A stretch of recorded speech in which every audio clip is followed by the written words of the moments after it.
also have sports. My name is Njue for this afternoon. Of course, we are also live on all our social media platforms. Welcome.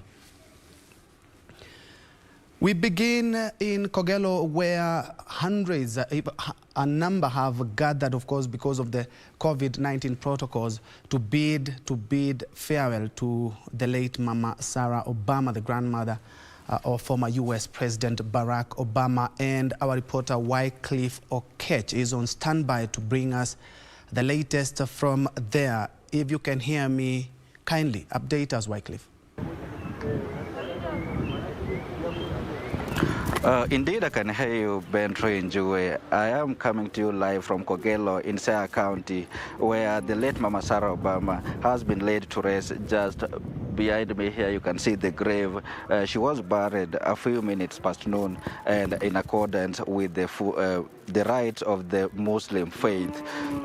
The ceremony here was quite peaceful and in a chilly weather, and the peace was orchestrated and meant to be by the number of police officers who were manning this compound, inside the compound and even the surrounding, just to ensure that there is no security breach. And the low-key nature of the ceremony was occasioned by the low number of mourners who turned up here to show their last respect to the late Mama Sarah Obama, and the low number is also occasioned by the directives put in place by the government, just to ensure that there's no spread of COVID-19. And just a host of leaders from both levels of government also joined mourners here to show their last respect to the departed Obama family matriarch. The CS for Foreign Affairs, Rachel Omamo, was here. PS for the ICT PS, that is Jerome Ochieng, was also here, and the governors of Siaya County and Kisumu County were also here, and they all eulogized the departed Obama family matriarch as a philanthropist and a kind person whose acts of kindness will forever remain in the hearts of many people here. The locals also hailed her acts of kindness, and just many of them said that this home was always open to everyone, and that is down to the kindness and wholeheartedness of the departed Obama family matriarch. Yesterday, President Uhuru Kenyatta, his deputy William Ruto, and ODM leader Raila Odinga joined the other leaders, or led other leaders in sending their messages of condolence to the family and friends of the departed family matriarch, where they also highlighted or just noted the kind nature and the philanthropic actions that the late Sarah Obama manifested while she was alive. And now the curtains have come down on the late Mama Sarah Obama, but her actions of kindness will forever remain in the hearts of many. That is it from my end for now, Njue, and I hand it back to you, studio. Thank you, Wycliffe, for that report. Of course, Mama Sarah Obama has been eulogized by several people as a very kind and generous person. Of course, the former U.S. president, who happens to be her grandson, Barack Obama, did talk about kind words about Mama Sarah Obama. Of course, the head of state, his deputy, and of course, ODM leader also eulogizing Mama Sarah Obama. Or we can say is fare thee well, Mama Sarah. Moving on, Education Cabinet Secretary Professor George Magoha has barred the National Youth Service from participating in the monitoring of the ongoing Kenya Certificate of Secondary Education examinations.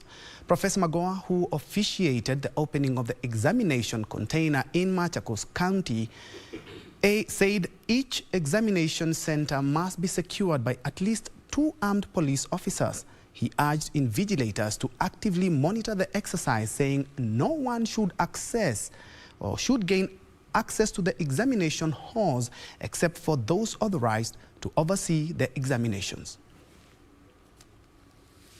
On the monitors, and it is not your duty to just go and be present at a school. You better check and confirm that we shall tell in the event that you succeed to do something that is not reasonable.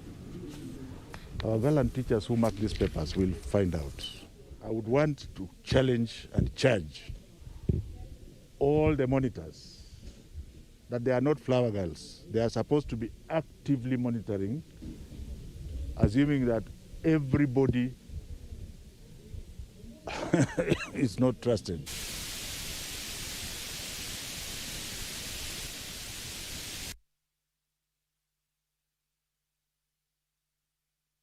From Machakos County, let's now cross over to Parliament buildings where there is a KEMSA grilling currently underway, and our reporter Kamche Menza is on standby and following up on that report.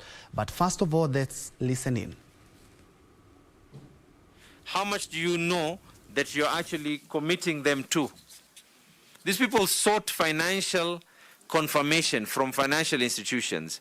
How much do you know that, because this was done before contracts were done, before negotiations were done, you've already written to the banks? Am I right? You're right, Mr. Chairman. What happens when those figures change?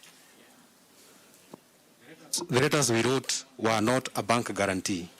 They were not a confirmation. They were not a confirmation that we are going to pay this prior. You are confirming that you have contracted these people. We are confirming that you have contracted those people. Now, we are also confirming. A contract is not a commitment letter. Yes. A contract is a document signed by both. Legal, please tell us, what is a contract? Thank you, Chair. There are lawyers in this particular committee. If you look at Section 135 of the procurement law in Kenya, 4. No contract is formed between the person submitting the successful tender and the accounting officer of a procurement entity until the written contract is signed by both parties. Thank you very much. Now, Mr. Waiganjo, when you write to a financial institution and confirm that you've contracted them, and as a matter of fact you have not contracted them, what do we say? From my understanding, there is an implied contract. You make me very, Mr. Chairman, I think there is a point of order here. I think we have had enough from these people. Can we get to the next witness? Look, don't ask things, don't respond to things you don't know. Just say you don't know. Don't talk about law when you never read any law, or if you are unable to comprehend law. He has just read for you word for word. That is the law of this country. Don't put on your mic when I'm on my mic. He has read for you the law. And that is the law. Unless you want to come with your own. Now, the question of implied contract, speak about things you know. You really make us feel like we've wasted time since morning talking about things which are neither here or there. Now I feel that somebody said you should have been out of this place quickly. I think you are displaying a lot of incompetence. Yes, Rashid. And I want to know from Waiganjo and the operations manager, who is the acting CEO now? I am Edward Njoroge. Okay. And Waiganjo is? Finance director. The finance, and he still maintains the finance director? Yes. And he was the finance director? Correct. Okay, can I ask one final question? In any financial commitment or any payment, who are the signatories to the payment? Who are signatories to payments of goods and services provided to KEMSA?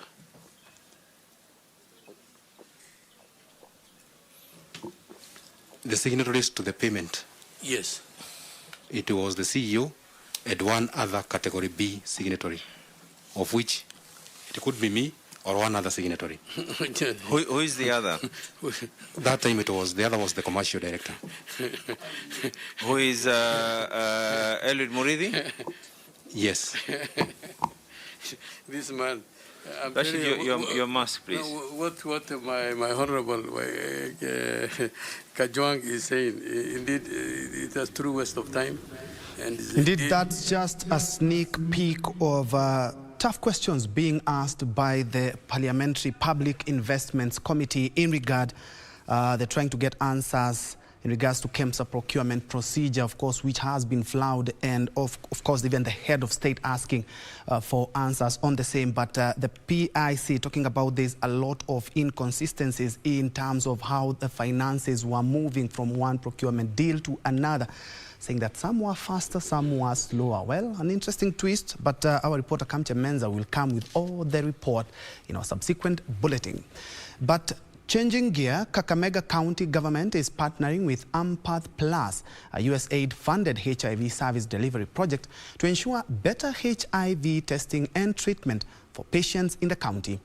In a memorandum of understanding signed between the county and Empath Plus, the county will directly receive funding of up to 245 million shillings for the next 5 years.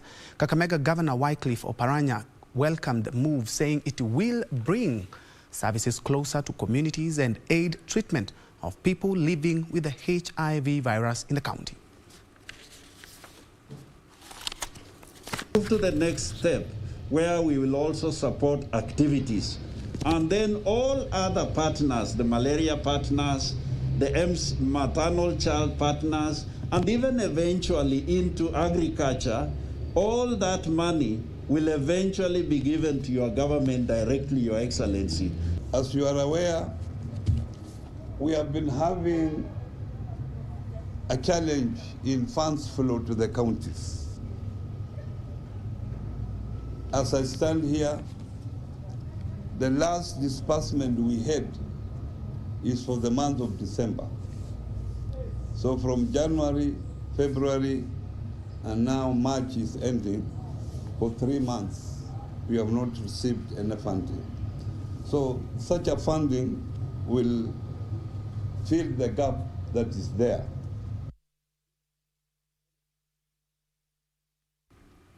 We now cross over to Kilimo House right here in the county of Nairobi, where Agriculture CS Peter Munya is currently addressing, speaking about the sugar industry in the country. Let's listen in. This commodity, growing this commodity, and therefore continue supporting and protecting them. I am done, yes?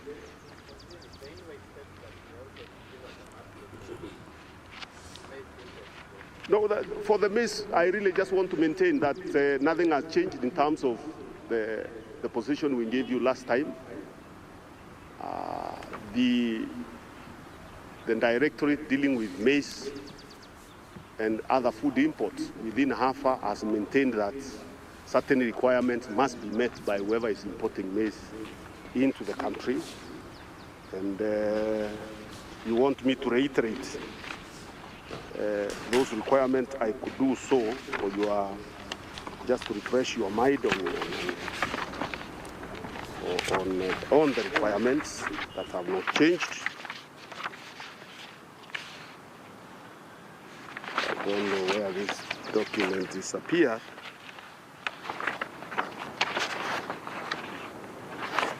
Yes, the simple, very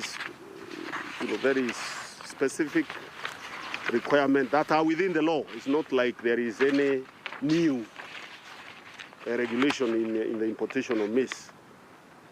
First of all, there is a requirement that AFA has already communicated to the importers, people who import maize into the country, that they are supposed to, first of all, for traceability and monitoring, and for us to be able to know the stocks and to know the quality. Traceability is a very important requirement in law.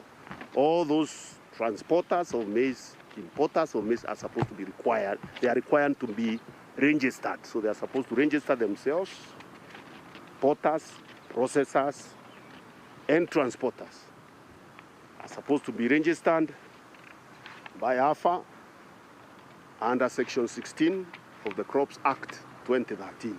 And they can do an online registration. They don't have to visit the AFA offices to do the registration. So that's one of the requirements, so that we are able to know if there is a problem with the quality of maize that is in the market. We go to a particular warehouse, we want to know who is running the warehouse. That's why you register and also give details of where your warehouse for your maize is. And therefore, when the surveillance is being done, then it will be easy to trace if there is a problem, to trace to where the problem originated from. And then, of course, the importers must also provide what is called a certificate of conformity to our standards. Now, for East Africa, you don't need to provide a certificate of conformity to Kenyan standards. You can provide a certificate of conformity to Ugandan standards, to Tanzanians, because we have reciprocal recognition of the standards of our neighboring countries and the East African community. So all they require is a certificate of conformity issued by the partner country agency that is in charge of standards. And that certificate will be recognized here when they are bringing in the maize.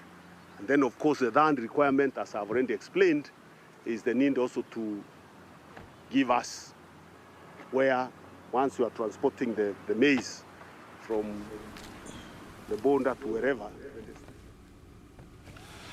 That is Agriculture CS Peter Munya there, of course, addressing the press on matters sugar. Although we got the tail end of that conversation, is that he has talked about the sugar reforms, talking about farmers should also be protected, and the reforms, he says, will go hand in hand. We did realize some reforms earlier this year in terms of coffee and tea sector. Of course, we'll be back with much on the same. You are watching Channel 1 Lunchtime News. Thank you so much. I can see lots and lots of your comments. Hi, KBC. I'm DJ Nyash. You're watching and you say you love Majanga. Karaoke Ngano. Hi, Ben. Hi, Kay. Watching from Kiambu, Nicodemus Yata. Watching live from Mombasa, Patrick. You're also tuned. But let's first of all have that break. We'll be right back.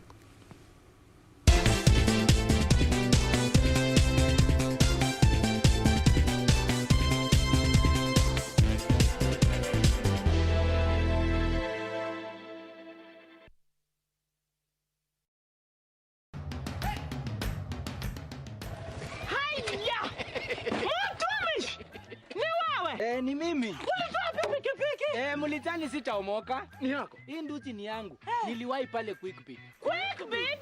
Quickbit imekuja kusaidia wananchi kama sisi. Nilinunua 399 shillings. Juu nilikuwa the lowest unique bidder. 399 shillings. Quickbit shilingi moja unaweza nunua pizza. Shilingi mbili unaweza nunua microwave. Shilingi tano unaweza nunua hata gari.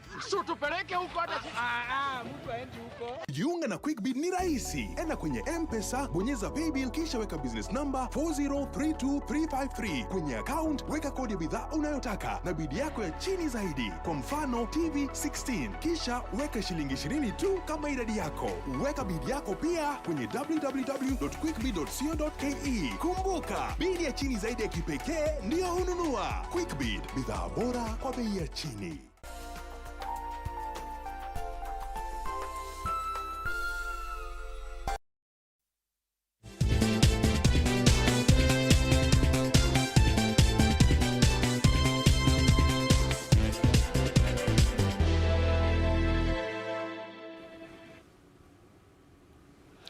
Welcome back to Channel 1 Lunchtime News. Thanks for keeping it Channel 1. Elsewhere, leaders in Mandera County are appealing to the government to scale up security in the area following the killing of a herder in Lafay sub-county. Area leaders who condemned the killing said it was unfortunate that bandits attacked an innocent herder who was just grazing his animals. Tension is high in Lafay, Mandera County after killing of a herder in Alungu area. Local leaders have condemned the killing and termed it a cowardice act. Led by Mandera Governor Ali Roba, the leaders pleaded with locals to be calm and give security agents time to investigate the incident. They termed the killing as an isolated criminal act and should not be taken as clan conflicts. I want them to understand and treat this as a criminal activity and not to look at it as a clan or family affair, and to restrain themselves as much as possible to make sure that they do not revenge, and they should allow the county security team to do their responsibility as required.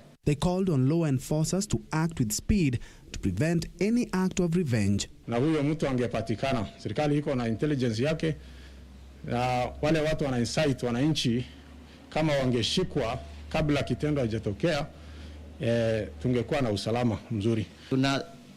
Omba serikali wakimbie na washike huyu mhalifu ambaye amefanya hii kitendo mbaya na apelekwe kotini. The leaders, in the meantime, are appealing to the government to intensify security patrols in the area.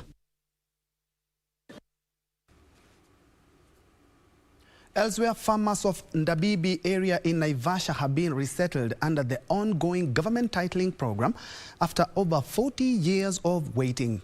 The move in Tarambete village also saw the land set aside for construction of public utilities also allocated. Title deeds in the program jointly undertaken by the Ministry of Lands and Nakuru County government.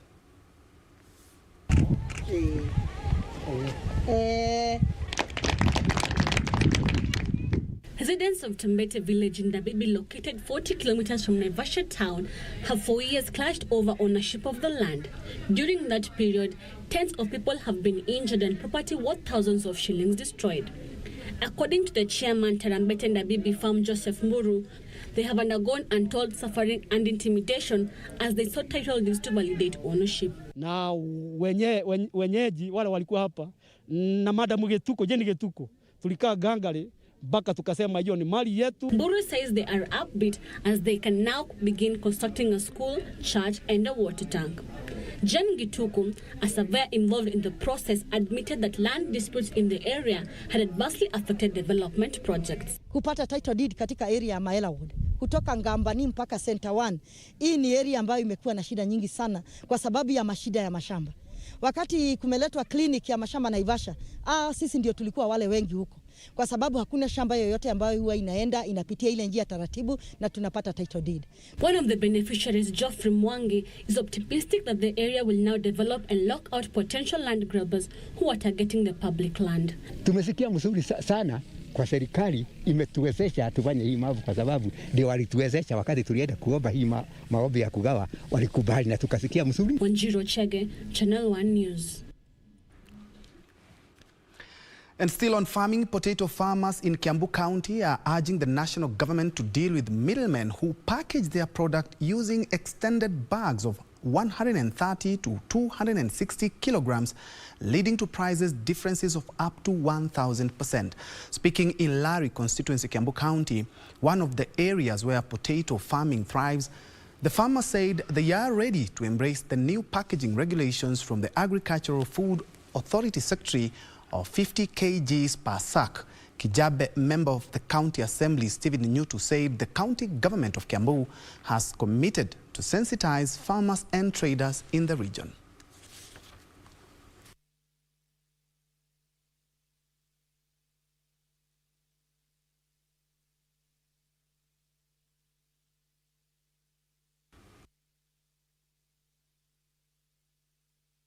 What we're urging the farmers also is to make sure that they abide to that, because they are they are the ones who are being protected by this law. Number two, you're going to find that the prices will be controlled. We can be able to manage the prices, because of course we have the quantity specified directly through by the government.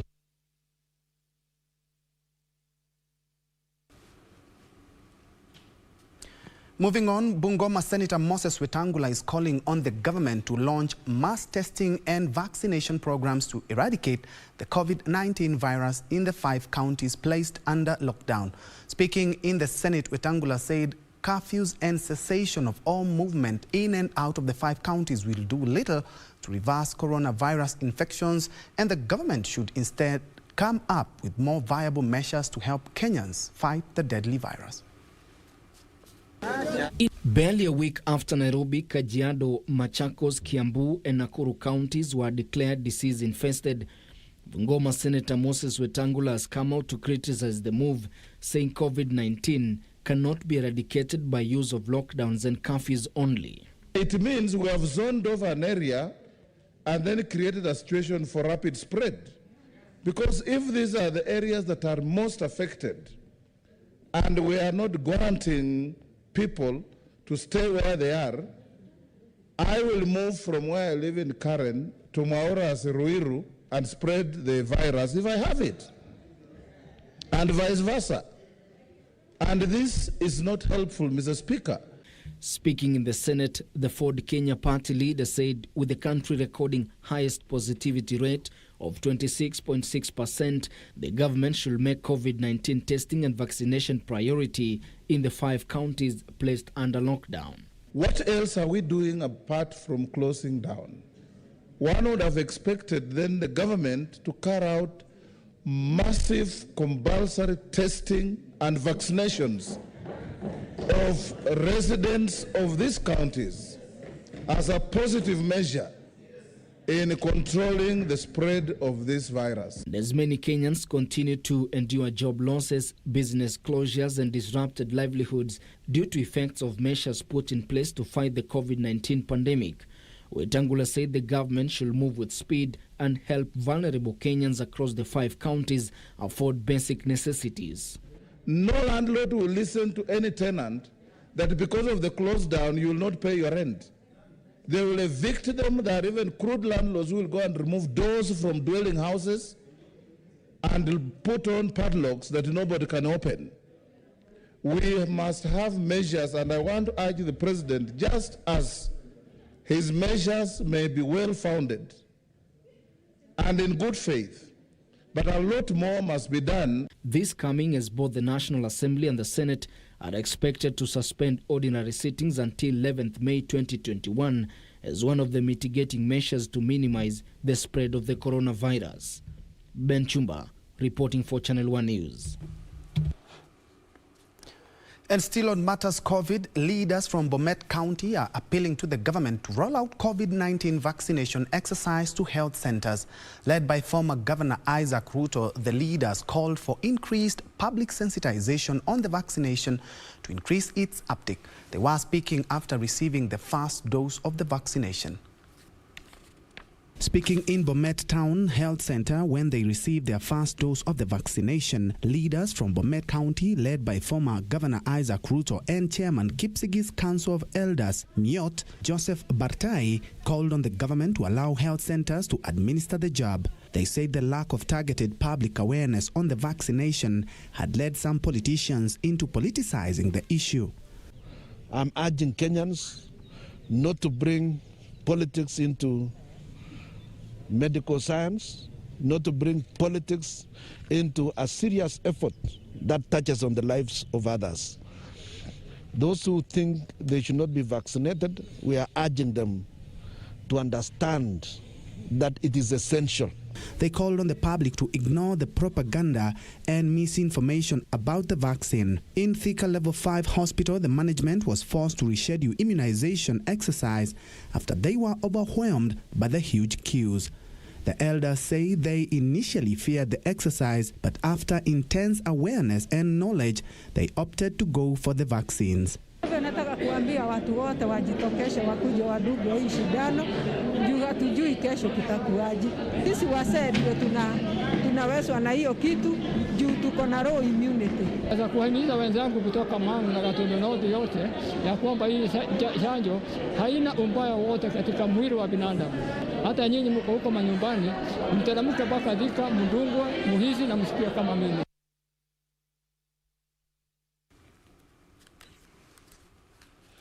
Elsewhere, Independent Electoral and Boundaries Commission has cleared 8 candidates to contest the forthcoming Bonchari constituency by-election in KBC County. 5 other aspirants interested in the seat that fell vacant following the death of John Oro Oyoka last week will know their fate today. Those cleared by the IEBC so far to vie in the Bonchari parliamentary elections scheduled for May 18th this year include John Oro Oyoka's widow Teresa Bitutu Oro of United Democratic Alliance UDA, former woman representative Kerea Otara of United Green Movement, former area legislator Zepedeo Opore of Jubilee, Victor Omanwa of PDP, John Ondieki of New Democrats Party, Party of Democratic Democratic Unity Kevin Mokaya, and ODM's candidate Pavel Oimeke. We want a lot of change in Bonchari. We want development. We want our people to know that it is time now to make the change. Kwa hivyo ni kuleta mifumo mizuri, hela zikija kutoka serikali kuu zinashughulikiwa vilivyo ili mwananchi apate haki yake. Kitu ya kwanza ukiangalia hii constituency katika hali ya umaskini iko chini sana. Kwa ile pesa ya wale watu wasee wanaopatiwa bado wengi wanakufa kwa umaskini, haijapata mjumbe mwenye anaenda pale na kuiongelea ili watu waweze kupata hiyo pesa. Meanwhile, in Garissa County, IEBC has cleared Abdulkadir Mohamed Yusuf of Jubilee Party to vie for the Garissa senatorial by-election. Abdulkadir, who is son of immediate former Garissa Senator the late Mohamed Yusuf Haji, is the only candidate endorsed by IEBC ahead of the Tuesday deadline for submitting nomination papers. He is likely to go unopposed if other parties will not have presented candidates by today evening. Tunashukuru sana watu wa Garissa. Watu wamejitokezea kwa wengi kwa hii process ya kuchukua nomination, na sisi tunasema tumefurahi na tunasema kwamba tuko tayari kuwafanyia kazi watu wa Garissa. Elsewhere, a section of political leaders in Nyanza region have hinted at ongoing political realignments likely to see the ODM leader Raila Odinga and Deputy President William Ruto form an alliance. Rongo MP Paul Obor, speaking in Kuria during the burial of former Kuria East MP Shadrack Manga, hinted that the duo are working on a mega political scheme. Kutangulia sio nini? Wakati tafika mpaka watu washujaa wawili imetangaza, Ruto atasema alliance yake, Raila pia atatangaza alliance yake, lakini mimi vile naona Waswahili wanasema dalili ya mvua ni Suleiman Yeri, Channel 1 News. Elsewhere, the President of Tanzania, Samia Suluhu, has nominated the country's finance minister, Dr. Philip Mpango, aged 63, as the Vice President of Tanzania. Dr. Philip, who has been in office since 2015, now awaits approval by the Tanzanian Parliament, according to the nation's constitution. The position fell vacant when the then VP Samia Suluhu, aged 61, was sworn in as President of Tanzania following the death of John Pombe Magufuli.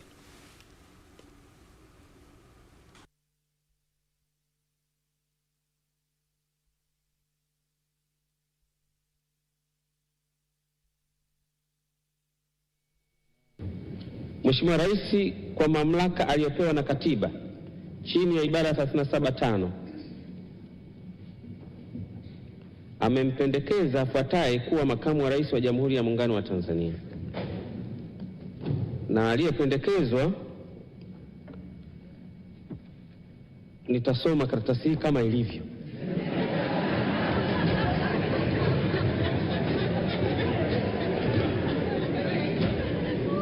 Kwa hiyo na nukuu, imeandikwa hivi: Mheshimiwa Spika,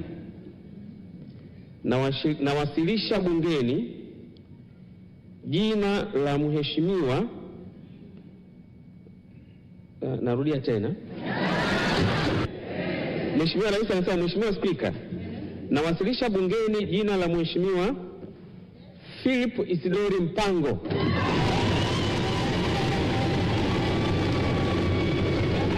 kwa nafasi ya makamu wa rais wa Jamhuri ya Muungano wa Tanzania.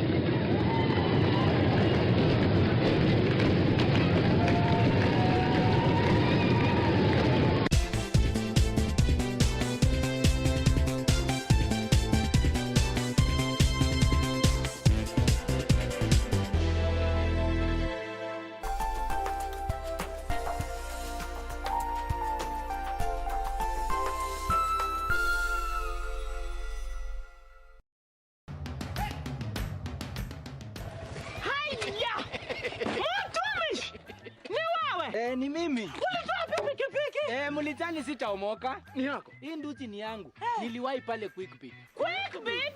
Quickbit imekuja kusaidia wananchi kama sisi. Nilinunua 399 shillings. Juu nilikuwa the lowest unique bidder. 300 199 shillings. Quickbit shilingi moja unaweza nunua fridge. Shilingi 2 unaweza nunua microwave. Shilingi 5 unaweza nunua hata gari. So tupeleke huko hata mtu aendi huko. Jiunga na Quickbit ni rahisi. Enda kwenye M-Pesa, bonyeza paybill kisha weka business number 4032353. Kwenye account weka kodi ya bidhaa unayotaka na bidi yako ya chini zaidi. Kwa mfano TV 16. Kisha weka shilingi 20 tu kama idadi yako. Weka bidi yako pia kwenye www.quickbit.co.ke. Kumbuka, bidi ya chini zaidi ya kipekee ndio ununua. Quickbit, bidhaa bora kwa bei ya chini. Ili kupata skiza tune hii ya jitume mwenyewe kwa simu yako, bonyeza *811*963#. Unavyojikakamua kupata ufanisi, ndivyo utakavyofurahi baada ya kufanikiwa. Usisubiri kusukumwa na mtu, jitume mwenyewe. Ili kupata skiza tune hii, bonyeza *811*963#. *811*963#.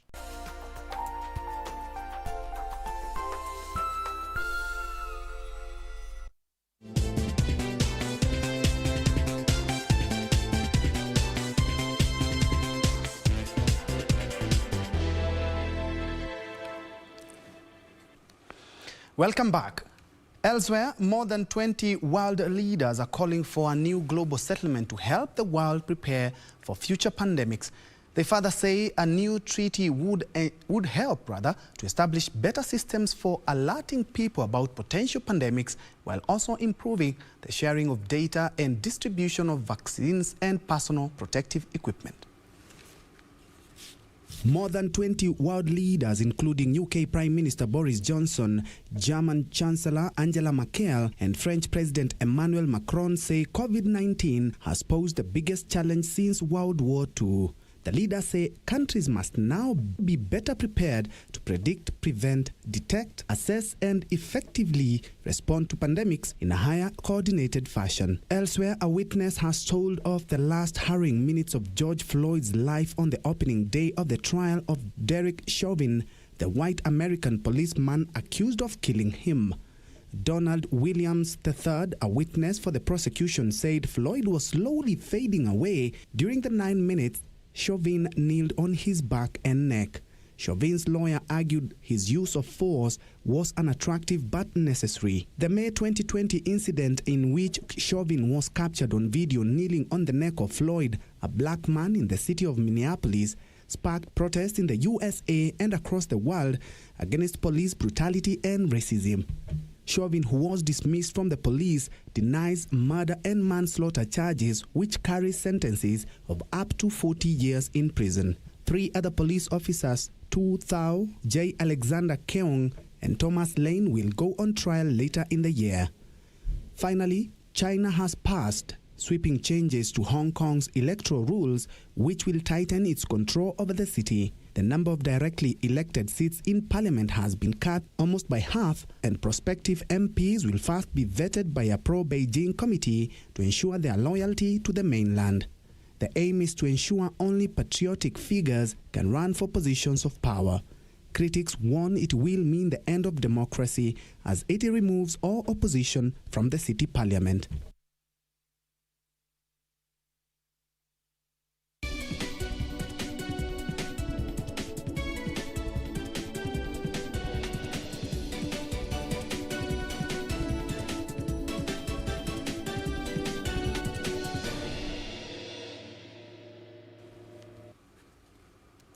In business, Interior Cabinet Secretary Dr. Fred Matiang'i is backing technology to help improve protection of property and enhance investigations of crimes. Dr. Matiang'i was accompanied by ICT Cabinet Secretary Joe Musheru during the groundbreaking of an ultra-modern security command center at the Konza city that is expected to be completed by the end of the year.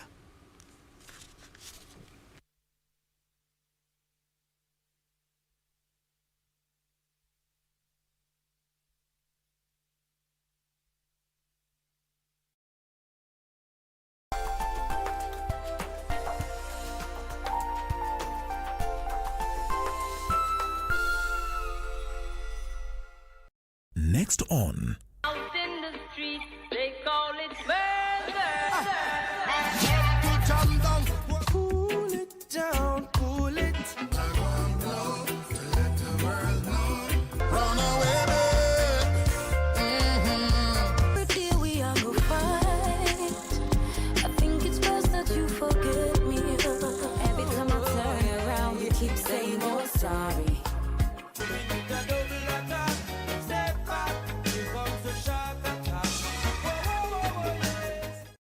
Just on. Halo. Hamjambo. Nzuri sana. Kidogo park on risk please. Watoka wapi? Hebu sikiza nikwambie. Usifikirie mimi sijui. Kwa masharti gani? Wewe kumfika pale wanapiga kishughuli zako, lakini usinisharibie pale na usitie ufundi mwingi. So nipige hesabu subuhi niambia what plus what is equal what? Woman plus a man equals children production. Thank you, Father.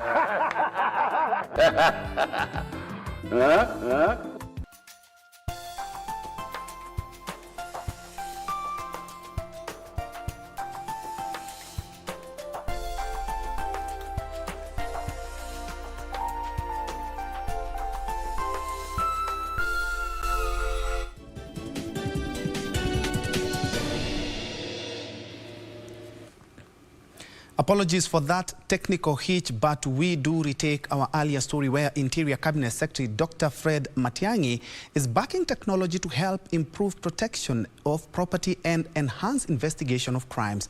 Dr. Matiang'i was accompanied by ICT Cabinet Secretary John Musheru during the groundbreaking of an ultra-modern security command center at the Kansas City that is expected to be completed by the end of the year. The ultra-modern Security Command Center is seen as a way of confronting physical and cyber insecurity challenges that would help boost the confidence among both local and international investors at the Konza Technopolis City. Leaders at all levels work together, cooperate, and focus on things that matter. What matters here is delivering this project for the people of Kenya. You have heard the attitude of the members of parliament who are here. Very positive, energetic, and focused on ensuring that this project succeeds. Interior Cabinet Secretary Dr. Fred Matiang'i says the government is keen on ensuring that the Techno City becomes a reality and is calling on all forms of government to pull together in one synergy to coordinate all ongoing government projects. Now evidence of what happens when all arms of government, when leaders at all levels work together, cooperate, and focus on things that matter. What matters here is delivering this project for the people of Kenya. This is a long-term Vision 2020 project. So I think even as we look at this, we need to look at what happens next, even after 2022. We plan and make sure that we continue these projects fully, and we would like you to make sure this continues. Musheru said since the smart city will be a home of thousands of people, then a well-rounded security center was a priority to boost cyber security, which has always been a priority to most advanced cities in the world. Dr. Matiang'i said construction of the center marks the beginning of a major milestone with regard to setting the standards for policing in Kenya and in the region.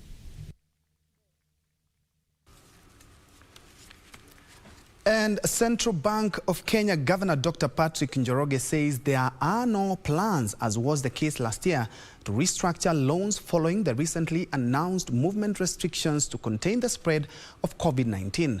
Dr. Njoroge says although the measures will be looked at on need basis, the regulator is careful not to overburden depositors who bear the brunt of loan restructuring. In 2020, the banking industry restructured loans amounting to 1.7 trillion shillings that were active as of March last year to give Kenyans payment flexibility following the impact of COVID-19 on the economy. By the end of February this year, only 569.3 billion shillings worth of the restructured loans were outstanding. The central bank says this is a good indicator of how the economy is faring on. The emergency measures announced on March 18, 2020 to provide relief to borrowers through restructuring of loans expired on 2nd of March 2021. Central Bank Governor Dr. Patrick Njoroge, in his post-monetary policy committee briefing, said the new containment measures spell out uncertainty on how they will impact the economy because, unlike last year, businesses in the one-zoned area continued. As such, the regulator has indicated that there are no plans of introducing relief measures on loans, saying there ought to be a balance between cushioning borrowers and giving depositors their due share. This is despite non-performing loans increasing to 14.8% in February from 14.1% in December. Dr. Njoroge projects that the stock of non-performing loans could continue increasing and peak at 16% in June. Diaspora remittances grew 18.9% in the 12th month of February 2021 to $260 million. And Family Bank Group has posted a 1.16 billion shillings in 2020 full year net profit, representing a 22.44% increase year on year, mainly driven by interest income. The lender has defied a banking industry trend of lower 2020 full year profits. Financial institutions have been posting reduced 2020 full-year profits, blamed on a higher stock of non-performing loans that has forced lenders to increase loan loss provisions. This is blamed on challenging economic environment as a result of the COVID-19 pandemic. Lenders such as NCBA have seen their 2020 full-year profit reduce 42%. Family Bank Group has defied this trend by posting a 22.44% increase in full-year net profit to 1.16 billion shillings, mainly driven by higher interest income. Family Bank Chief Executive Officer Rebecca Mbithi says the better results demonstrates the bank's resilience amidst a challenging operating environment. Customers' deposits grew by 20.3% to 69.8 billion shillings, while the loan book expanded by 11.8% year on year to close at 56.6 billion shillings. This powered a 28.4% increase in net interest income to 6.4 billion shillings compared to 5 billion shillings in a similar period in 2019. Investments in government securities increased by 65.9% to 17 billion shillings. The lender restructured loans of worth 16 billion shillings to support MSMEs during the coronavirus pandemic. The bank's operating expenses increased by 20.2% to 7.6 billion shillings, mainly driven by loan loss provisions, which surged by more than 2.5 times to 1.62 billion shillings.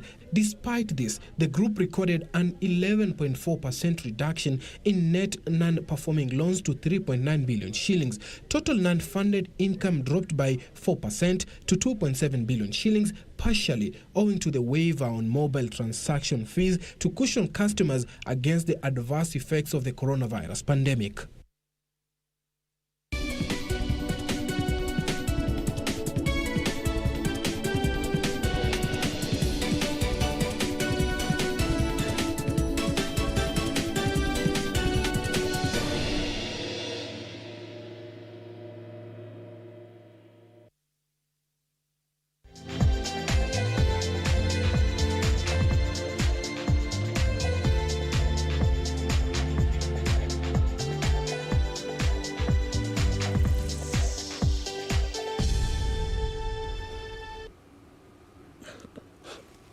And in sports, Japanese second seed Naomi Osaka extended her winning streak to a 23rd match as she moved into the Miami Open quarterfinals for the first time. Osaka, whose unbeaten run includes claiming the US Open and Australian Open titles, won 6-3, 6-3 against Belgium's 16th seed Elise Mertens. The 23-year-old will face Maria Sakkari of Greece tomorrow in the last 8.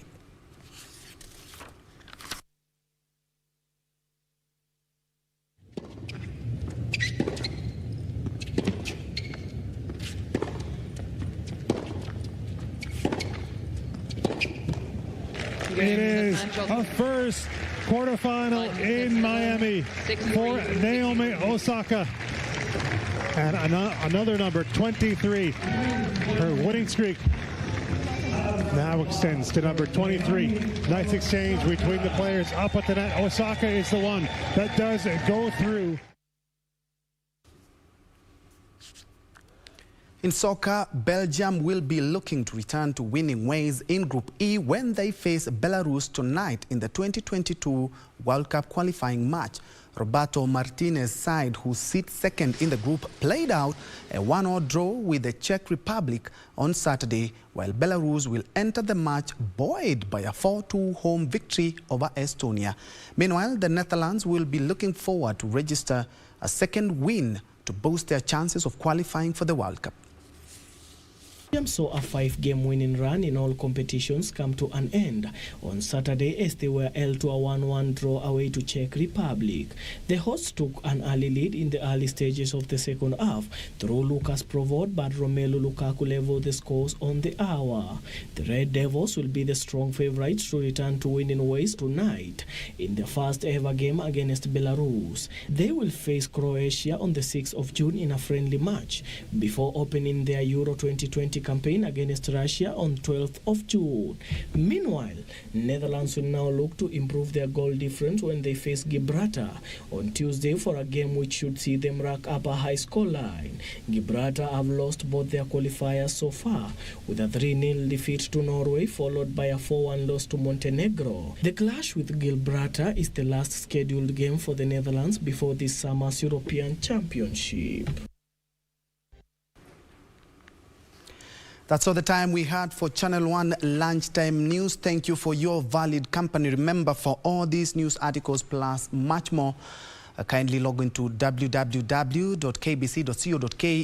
including all our other social media platforms, including Facebook, Twitter, and also on YouTube. My name is Njue, and Lensa Odingo has been our sign language interpreter for this afternoon. Good afternoon.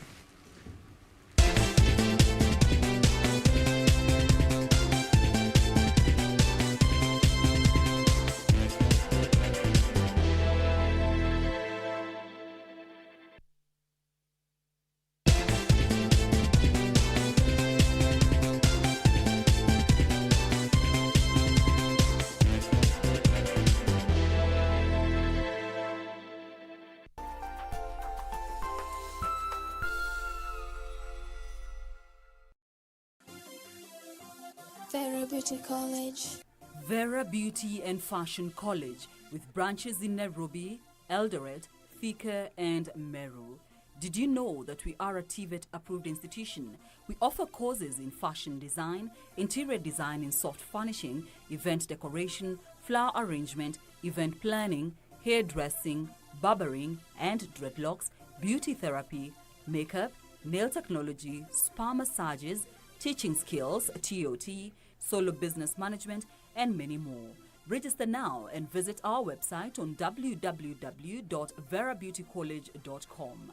You can also call on 0725 923 550 Nairobi branch, 0728 087 689 Eldoret branch, 0722 22 7428 Thika branch, 0725 000 706 Meru branch. Vera Beauty and Fashion College, a TVET approved institution. Realize our potential. Yeah, yeah.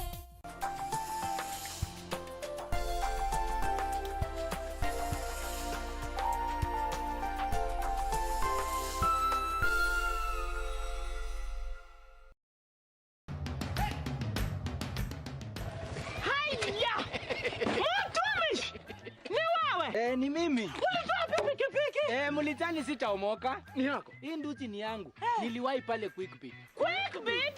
Quickbit imekuja kusaidia wananchi kama sisi. Nilinunua 399 shillings. Juu nilikuwa the lowest unique bidder. 399 shillings. Quickbit shilingi moja unaweza nunua pizza. Shilingi mbili unaweza nunua micro. Shilingi 5 unaweza nunua hata gari. So tupeleke huko hata mtu aende huko. Jiunga na Quickbit ni rahisi. Enda kwenye M-Pesa, bonyeza paybill kisha weka business number 4032353. Kwenye account weka kodi ya bidhaa unayotaka na bidi yako ya chini zaidi. Kwa mfano TV 16. Kisha weka shilingi 20 tu kama idadi yako. Weka bidi yako pia kwenye www.quickbit.co.ke. Kumbuka, bidi ya chini zaidi ya kipekee ndio ununua. Quickbit, bidhaa bora kwa bei ya chini.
What it do, what it does, good people of the 254 and beyond. Good evening. You are tuned in to the baddest show on this side of the Sahara. Absolutely. So tell a friend to tell a friend. The legendary show is on, baby.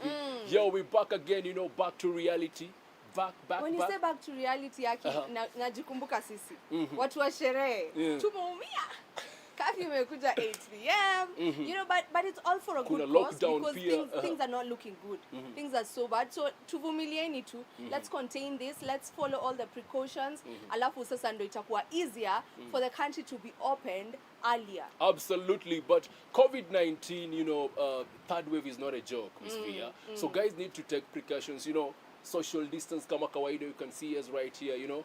Mask on everywhere you go and make sure you sanitize your hands more oftenly. Amaniaji. Yes. Now I go by the name Vivian Dego. You can simply just call me Miss V. Jack Muller, the party daddy, aka your girlfriend, got my number. And you know what this right here is? Grapevine, baby. You gotta do. Now to kickstart the show, we link up with a Mozambican rapper and hip-hop artist. He is so good. Yani tunaweza sema ni kali wao? Ni calligraph wao? Calligraph Jones from calligraph sana kwa Mozambique, eh? No, he's a G. He's a G. He deserves it. So this guy raps in Portuguese and English. He is the one and the only Lay Lizzy. Let's check him out. Young Nino Brown 258. Yep. You know what I'm saying? My name's Lay Lizzy, aka Young Nino Brown. From Mozambique, the 258. I'm an artist, and I'm all about making great music, man. Pull up in the whip, it's too much. Got it, man. See a nigga ball is too much. All of my diamonds is too much. Too much. All of my niggas is shining. I'm mostly focused on hip hop, but you know, we're in Africa. We're all so diverse right now, but you know, we do everything. But hip hop is the main focus always. I'm always gonna be rapping and stuff like that. I see them niggas like a glass door. I'm shining deep and got you ass all. If you touch my amigos, I'ma set off. Pull up in the crib, it's too much. Pull up in the whip, it's too much. I always played around with music since a young boy. I have two older sisters. They were always playing R&B at the house, Aliyah, stuff like that. I was a small boy, so they were using me as an instrument and things like that.